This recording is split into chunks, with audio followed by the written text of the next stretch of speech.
I'm Christine Santos, ex-corporate woman turned founder of my own boutique podcast production company. And it wasn't that long ago that I lacked the knowledge, the time, and the community to focus on growing my small but fun and exciting business. Through it all, I've had many challenges and failures and lessons learned.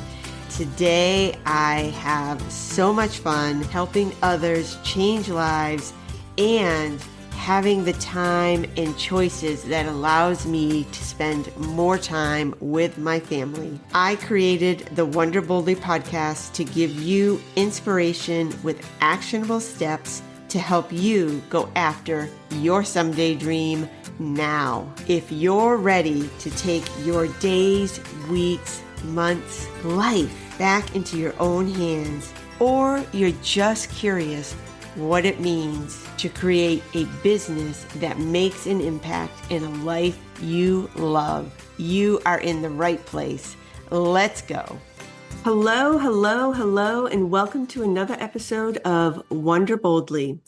Today we have with us Jennifer Walsh, who is an acclaimed entrepreneur, speaker, author, and media figure who has spent almost 30 years working at the intersection of beauty, retail, nature, and neuroscience. She pioneered America's first experiential retail brand, Beauty Bar, in the 1990s, integrating biophilic wisdom long before mainstream and the very first omni-channel beauty brand in the United States. Her trailblazing brand earned her regard as a beauty futurist. She and her team created the very first chain of open-air stores. Products for the first time were not behind glass enclosures. They launched the concept of curbside service for retail in 2006. Beauty Bar was also first to market with a dedicated men's skincare department in-store and online. That business was ultimately bought by Amazon in 2011. After the sale, Jennifer went on to create two more CPG brands before launching Walk with Walsh in 2016. That same year, she created her wellness walks to get more people outdoors and to educate those on the health benefits of time spent outside. Jennifer now leads her walks around the globe for corporate clients, brand activists, hotel groups, schools, and more. As a university faculty advisor at UPenn and Harvard researching biophilia's impact on brain health and performance, Jennifer guides organizations globally on biophilic design and nature-based solutions. She has helped brands in the United States and abroad create holistic, biophilic, brick and mortar locations, programs, and brands. Jennifer is a lifelong marathon runner and triathlete. Wow, I have so much to say about all of that and so many questions, but I had to do that because it's so beautiful. It's just so beautiful and so amazing. And I feel so honored to have you on the podcast. Thank you so much for being here, Jen. Thank you for all of that. And thank you for having me. I'm honored to be on your show. So I'm thrilled. I've loved following you on social media and just looking what you put out into the world in your conversations and your podcast. So thanks for having me. Thank you so much. And I have to say, I smiled when I was going through that because Walk with Walsh, I think is how I first started diving in. And then one of my clients had you on her podcast. And I'm like, Yes. I got to have her on. I got to have her on. And I remember on that podcast you said, and I think I messaged you, you said, let your kids play in the dirt. And I thought, oh, my daughter was already not grown, but she's 17, not a kid playing in the dirt anymore. And I'm like, oh, I wish I had known that earlier. I was that mother, like cleaning the hands, all the things. I get it. Absolutely understand that. I have my stepson when he was a high schooler, was just like always dirty. And I would always try and say, come on, clean up. But he never did. So let's start there. Let's talk about biophilic design and the importance of nature, not only for physical well-being, but also mental well-being. Yeah, it's interesting because, I've never been taught about nature as we grew up. We never really spoke about it because we were always outside. I mean, as kids, I'm a Gen Xer. So as kids, it was always you're outside until it got dark and then you come in. And that was kind of your days were spent that way. But it really hasn't been until the past 20 years that we've really started that great migration indoors. And we've separated ourselves so much so from nature that it's really impacted our health and well-being. So biophilia is really our innate connection to nature. It's just another word for like human nature and human connection to nature. And then biophilic design is bringing those key elements of nature indoors to benefit the people that are occupying a space. So whether it be a home, a hospital, a retail location, a hotel, bringing these little tiny key elements of nature indoors to really benefit just relaxing of the brain, equaling out your nervous system. Like there's so many little nuances of our connections to nature that we often don't think about, but it's always happening within our bodies. So it's really cool to dive into and talk about and discover as we go. I have a client who walked the El Camino, the 500. Oh, yes. And so we've been having some really deep discussions about that to the point of intentionally going out into nature and letting yourself be healed, letting yourself, be calm, lowering your anxiety. I know I struggle with anxiety and I go out on my deck just, for a few moments and just stand there. I just love it and listen to the birds and the rain or whatever's happening. Yeah, it's that tuning into our surroundings because oftentimes when we are doing all the things, our monkey brains are just going so fast and all the lists of things we have to do that we are just always on this wheel, which is exhausting our brain. So we are tired all the time. We are anxious all the time because we have this laundry list and we're never giving our brains a break because we're tapping into our computers all the time. We have our phones at the same time. So our brains are trying to comprehend all that's coming in. Like we're being flooded 24/7 with information. So like you just said, going on your deck really just helps your brain just relax. So even looking at nature for 40 seconds will relax the prefrontal cortex. So it's just that, oh, I'm looking at a beautiful cloud. Oh, look at that tree pattern or the leaf pattern. Oh, so you're taking your mind off the busyness, the busy brain, and you're just letting it just be present at the moment. So it's quite magical, if you will. Yeah, I totally agree.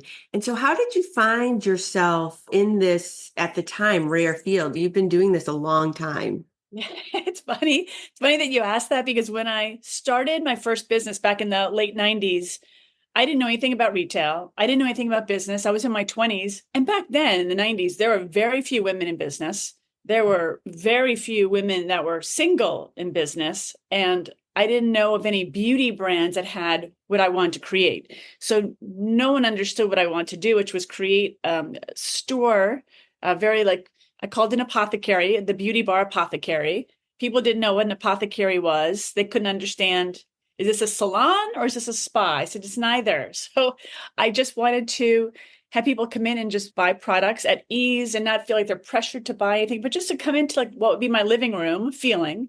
So I created a space that was full of wood and green coloring and lots of natural elements. I always keep the doors open, had the breeze coming in, and I had a friend that worked in radio, so he would create a soundtrack for my store.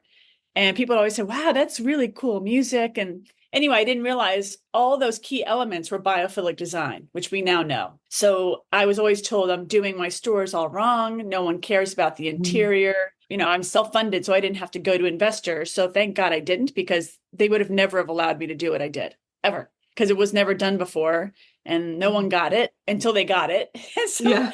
People would come and linger and hang out in the store for hours, especially on Saturdays. People would just kind of all join and come and hang out in the store. And it was pretty magical and funny at the same time, because brands would call and say, how did you sell so many products this month? So they were wondering, like, did we do something that was, I don't know, illegal? I got a lot of those kind of questions. Are you selling it in a different market or gray market or whatever it was called? But no, it was just people felt comfortable in the stores and they would just hang out and buy and kept buying and buying and buying. So Beauty Bar was at my very first foray into creating biophilic spaces. And what were the products that you were selling? So, I mean, everyone knows the brands now, but Stila, Trish McAvoy, Creed, La Mer, Fresh, Urban Decay, L'Occitane, Art of Shaving, Jack Black, Mario Badescu, like 7,500 different SKUs. So we had a lot of products and a lot of brands. So you created the space Mm-hmm. and then you curated the products. Is that right? Correct. Correct. Okay. So these products that you brought in were also being sold at their stores? Not really. So this was back in the 90s where there really weren't any stores, and department stores were always selling like the top, like Chanel, Clinique, Estée Lauder. And they're like, what, 5 or 6 brands sold at department stores? And that was it. So at the time, there were magazines talking about Stila and going to this new website called Stila.com. Back then, people weren't shopping online yet. They weren't feeling comfortable. So I had a TV segment at the time every week, and I was showcasing these unheard of brands like Stila and Bobbi Brown. And people would call my home office and say, why is Bobbi Brown, the rap star, making makeup? I'm like, no, it's not Whitney Houston's husband. It is actually a woman who's a makeup artist. So I thought, well, I have this great tool, an educational tool known as TV. No one was on TV yet talking about beauty. So it was a very weird time. So I was talking about these beauty products no one had ever heard of. And I thought, well, what if I turn this TV segment into a store, and then the store could be the sales channel for it? And I did. So the brands like Philosophy were just like being mentioned on Oprah. And I said, what do you think about me selling your products in a store? Like, okay, sure. And I mean, there was nothing else. So they were like, oh, you have TB. This could be great, or it couldn't be great. But it took years for me to get Kiehl's. It took years for me to get La Mer. It took years for me to get some of the brands I really wanted to curate really well. And that's how it really started. And we got to grow it. And then we had a website back in the late 90s. And it's funny because people wouldn't even give me their email addresses. Right. Back then. They're like, no, it's too dangerous. So that's why I created the website. I'm like, well, if I can't get your email address, and I'll just tell you there's a website now we could sell. So then at that time, we became the very first beauty brand in the country, before Macy's, before Neiman's or Nordstrom or any department store, selling products online, on TV, and in brick and mortar. Oh my gosh. That's Really amazing. It was really fun. Would you say that you're a naturally innovative person? I mean, that's innovative. I didn't, to be honest, it's funny. I was just talking about this with my uncle yesterday, that I didn't plan on how it turned out. I didn't plan for it to be this catalyst to how we changed shopping for beauty forever. I never thought about it that way. It was like, I want to create a space that people felt comfortable coming in and that I could have for the rest of my life, and it could be mine. That was the only point and the only purpose. But then the TV and the stores got bigger and bigger and more, and the website was growing like crazy. We had customers all over the country, and it just grew and grew and grew.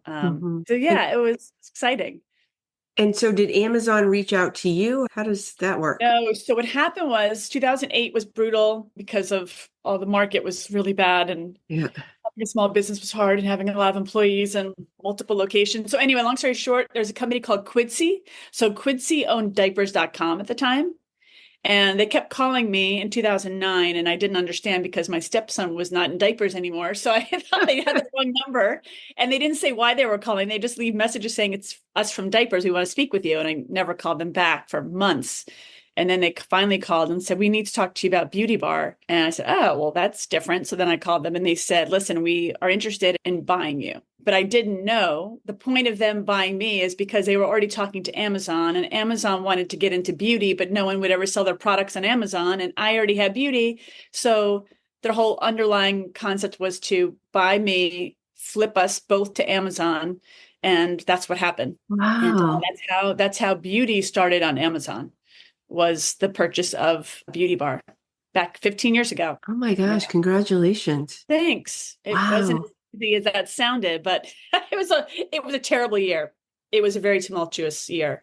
So I'm working on a book about all of it now. So tell us about Walk with Walsh. Tell us how that started and where that's going. Yeah, it's funny you're asking about that because I never planned for Walk with Walsh. It just kind of happened because I was already walking all the time and Facebook Live had just started and I've been doing TV for all this time. I thought, wouldn't it be nice to just have a conversation with friends that are doing innovative things in nature or that are looking at nature in a new and different way, but also building their businesses in a healthy way. And so I was doing this very basic interview series, walking in Central Park. And Christine, every single person I interviewed kept saying, this feels so good, I never get outside. And that was shocking to me. I couldn't believe every single person kept saying, this is such a nice break, I never get to go out. And I thought, well, you're a healthy leader and you do all these things right, but why aren't you going outside? I couldn't get it. I couldn't understand. And that's when my studies, I just said, well, there's got to be something here. There has to, if people know it feels good, but they're denying themselves the gift of connecting back to nature. What's going on? And that's when I started really saying, oh my gosh, there's something here. There's really something here that's powerful and immediate that we need to really take note of. And I just couldn't scream it enough from the mountaintop saying, oh my gosh, look, guys, we have to be outside. Look there's all this research and there's studies. And I really wanted to partner with neuroscientists, but this was back in 2016 and I was way too green in the space to really partner with anyone. But it took me a few years to really do more research, get the science under my belt, and really kind of be able to talk to people in a way that's not just like, yay, nature, it's pretty. I wanted the science, I wanted the data, I wanted the research in my toolkit to be able to speak to it.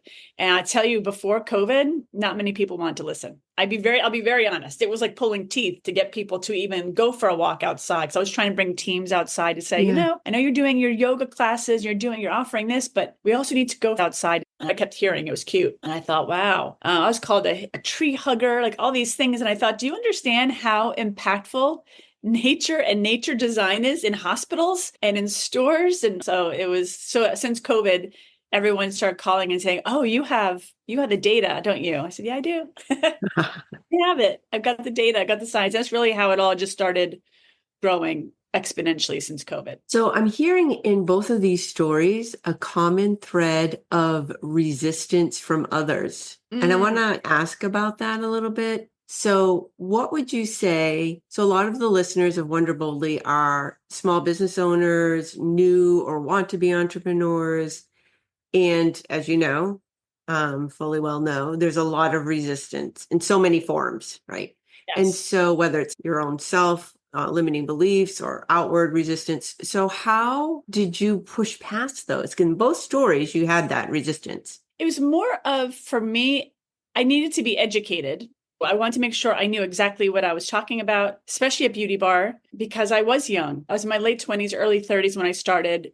And I needed to know that I could walk into a room and understand the market, know what I was up against, knew the latest stories and trends. And I just needed to know that, not that I was the smartest person in the room, but I knew what I was talking about. And that's kind of how that's how I looked at Beauty Bar, because I was young and I was up against a lot of pushback as we grew from men that were double my age, that were saying things to me and judging and lots of stuff. That will be in your book? Yeah, that will definitely be in the book. It'll definitely be in the book. Oh my gosh. But also same thing with, these wellness walks and Walk with Walsh, the video series turning into wellness walks and all these other things. I wanted to make sure I knew exactly what I was talking about, that it wasn't just fluff, that it was science backed, and that there's a reason why it's important and not just something flippant or silly, but very something deeply rooted in science and human health. And the same thing at Beauty Bar. I wanted people to go to a space where they felt good. And it wasn't just about selling makeup. It was about how people felt in their skin and how they felt in their community and just how they felt as a person. So yeah, it was about, I guess, reading and educating myself on as much as I possibly could. Good question. Do you feel like, there's also that saying analysis paralysis, or, when you feel that resistance, you're like, okay, well, maybe I need this certificate. Maybe I need to go get this degree. How do you sort of balance that? I understand what you're saying. Like, you wanted to feel educated, of course, and you went and immersed yourself in learning. And then what would your advice be to new entrepreneurs or people wanting to be entrepreneurs How do you say, okay, enough is enough right now, and let me move forward with the knowledge I have? That is a great, great question and a great point, because you're right. People can just get so stuck, especially now, because there are so many online programs and there's so many books you can read and there's so much you can be just doing, even though you're not doing the actual thing you're supposed to be doing to get further for yourself and your business. So I think we innately know, I really deeply believe that we innately know within ourselves that we have the right tools that we need at the time we're ready. So for me, it was always at night reading what I could and absorbing what I could. But at the same time, I was doing the actions I needed to do. What you just said is exactly such a pain point for so many people, because we are just sometimes stuck in fear or imposter syndromes. And I'm not ready. I need the more certificates. I need 10 certificates to go forward. And I mean, that's definitely not true, especially for me wanting to partner with neuroscientists. While I knew I was too green to partner with them and they didn't want to partner with me, it took me years to be able to write white papers. I want to be in this field of understanding more. And now I'm faculty advisor and the only non-clinician for the two groups I work with. So it was very nice of them to say, yeah, you've done all the work you can do and we'd love for you to be a part of it. And you're the outside voice that we need in our inside voice. So it's you kind of, I think you innately know. So tell us a little bit more about that. I'm so intrigued by that. So what do you do there? I met Dr. Anjan Chatterjee in 2018.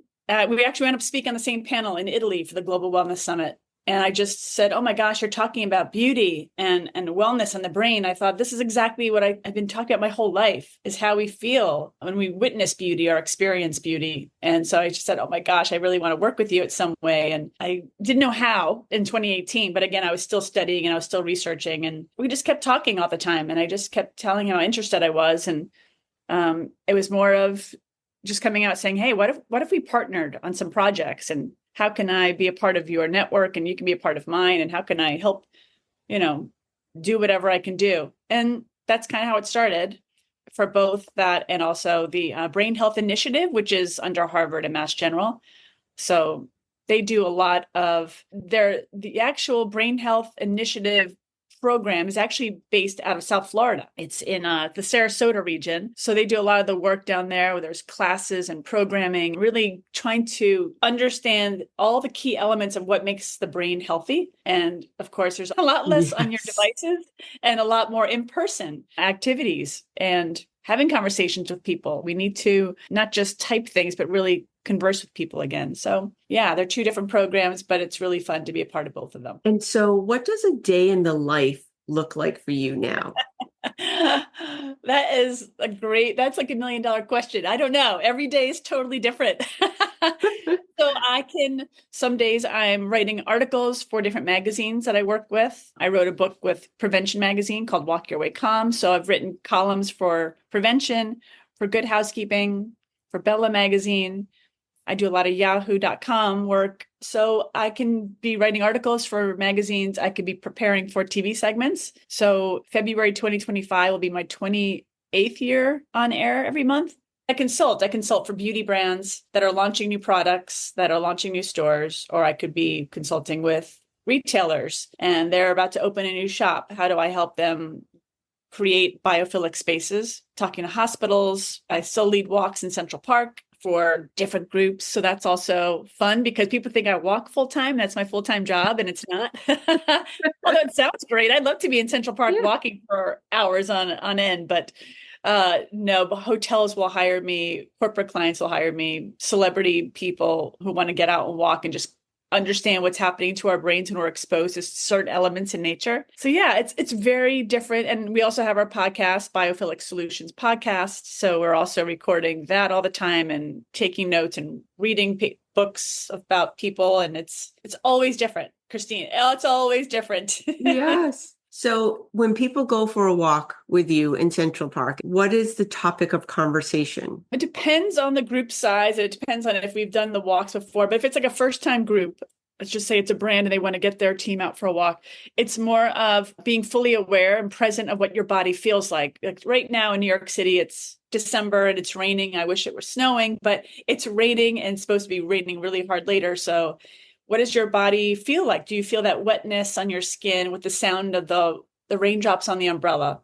What does that feel like to you? And so then we kind of take all the senses that what are you smelling? What are you feeling? What are you hearing? I always try and suggest to people not to wear your earbuds when you're out for a walk so you can really tune into the natural world around you and witness the beauty of that changing landscape. Because a lot of us, we're so concerned about climate change and we're so concerned about sustainability. But I always say you cannot see, touch, smell, or taste sustainability, but you can of nature. And if you're expecting people to care about something they know nothing about, which is their own backyard. So people are not going outdoors. They're not going into their backyard to even know what the trees are or the plant species or the animals. If you can't care about your own backyard, you're not going to be able to care about the planet. Bottom line. And I will scream that from the top of the mountains for as long as possible, because I think we as a society are not putting enough understanding and time into learning about how nature really impacts our overall health and well-being. And so just go for that walk and say, wow, look at those. Like for me, again, it's December in New York City. In front of my apartment, the trees are still green leafed. Everything is still green. And I'm speechless because I've never, in all of my years of living in this apartment, almost 15 years, I've never seen the leaves not change colors and for them to still be on the trees in December, in the almost middle of December. It's eye-opening. It's shocking. Things happen very quickly, but they don't. And if people aren't noticing those changes, they just think, wow, what happened this winter? But I said, no, it hasn't been just this winter. It's in this gradual evolving change. And we have to bear witness to it. Otherwise, we just have our blinders up and we don't even see the world around us happening. And I wonder what that means for the trees. I'm thinking the same thing. Are they going to all die, or they're resilient? Can they come back? Because there are 6, 8, 7, 8. I think there's 8 specifically right on my street. And they're, across the street from one another. I think even this morning, I just ran to go run an errand before we had this conversation. And I was staring at them thinking, are they going to be okay? Because they also aid in keeping the street cool in the summer. And it's just all these things that are beautiful about the street and these trees. I hope they don't die, because that will make the street so much hotter if we then have no more trees on the street. All these like little things we have to think about. How do we care for our local? Because again, everything's always so big and grandiose. But I always think the care and the concern starts in our own backyard. And that means our own family, our own community, our schools. Right. How do we care for the micro versus the macro? So talking about getting outside in nature, and can you just educate us a little bit? There's so much, but just take a moment to share with us some of the benefits, the neuroscience behind being in nature. We are nature. We evolved outdoors. It wasn't until the Industrial Revolution that we had this migration inside, and it changed us. Our brains are still prehistoric brains. Even though we think that we can multitask and we think that we can do all these things, our brains are prehistoric brains in this new world, and it's trying to comprehend at all times the noise, the distractions, the flood of information. And the one place where we feel the best is when we are closest to nature. Getting that fresh air, getting that sunlight throughout the day, again, helps us set up our circadian sleep. So that way we are waking with the sun. We can go to bed when it gets darker. And people, I hear them fighting about, oh God, I can't believe I hate this time of year. It's so dark. But again, this is how we evolved. This is how we've always evolved for millennia, is in coherence with the natural world. So us continuously fighting that doesn't help anyone. So this aggression and aggressiveness towards the fear of what nature's doing to us versus understanding and saying, wow, it's really helping us. So even like a small example is we're going for a walk in a local park, or maybe you live in a place where there are pine trees. So conifer trees, pine trees, they emit something called phytoncides. So phytoncides are their terpenes, natural terpenes that they are releasing all the time, a little bit more in the summer months than in the fall. But they're always releasing these terpenes to ward off disease and illness within them.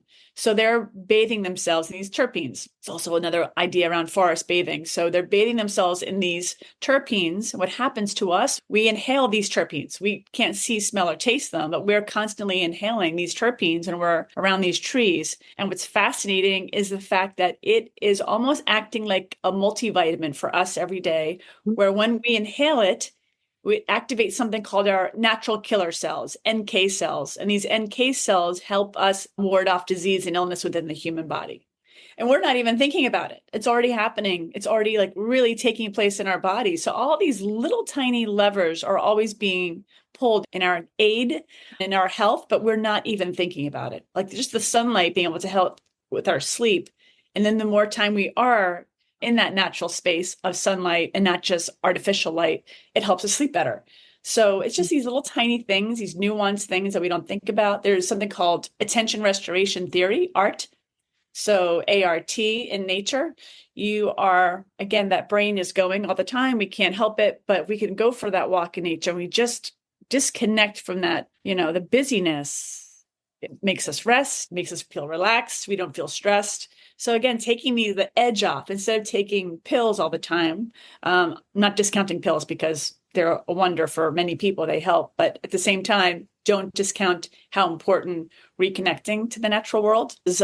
So detrimental to be inside. So we spend 93% of our time indoors. And that really hasn't happened until the past 100 years. And we're becoming more and more unwell because of it. Think about all the chemicals that we're inhaling from candles to cleaning supplies. So we need that fresh air. So it's all these like little tiny movements throughout the day of understanding and witnessing beauty in the natural world. Like for me, like looking out my window in New York City and seeing like the color of the sky at 4 o'clock in the afternoon is so beautiful in the winter. I love it. I just love it because again, it's fleeting and it's going to be gone. So I think as long as we can appreciate those beautiful moments, whatever we're going through, it really changes our outlook on ourselves and our life as well. I started Wednesday wellness walks in 2016 to tell people to go outside for 15, 20 minutes every Wednesday. Try that as a new thing. I'm very happy to see a lot more people do it, a lot more than just 15, 20 minutes on Wednesdays. So we're getting there. So honestly, it's like baby steps. And I know a lot of us think that we have to take HIIT classes and do these hardcore workouts. But if we can just activate our brain in a way that's positive and we feel good, we feel safe. Of course, going to a park in a place where we feel safe and comfortable is a very big part of that as well. So if somebody wanted to dive in deeper and find out more about the work you're doing and how maybe they can learn more, get involved, what would you suggest? I try and share a lot more sharing of biophilic experiences on Instagram next year. Try and map that out. So I'm on Instagram. So that's the best way to follow me. On LinkedIn, I do a lot of full-blown articles on LinkedIn. Everything's the Jennifer Walsh, and walkwithwalsh.com is my website. So yeah, there's different ways to engage or ask questions. I'm always here to answer questions for anyone that might have them. Well, thank you so much for being here with us, Jen. I really enjoyed this conversation. I love what you're doing. So keep up the good work. And I so appreciate everything that you share with the world. Thank you so much. That's it for this episode. Thank you again so much for listening. I hope you enjoyed this episode. Please share it with a friend and leave a 5-star review. It means way more than you know. Until next time, continue to wonder boldly.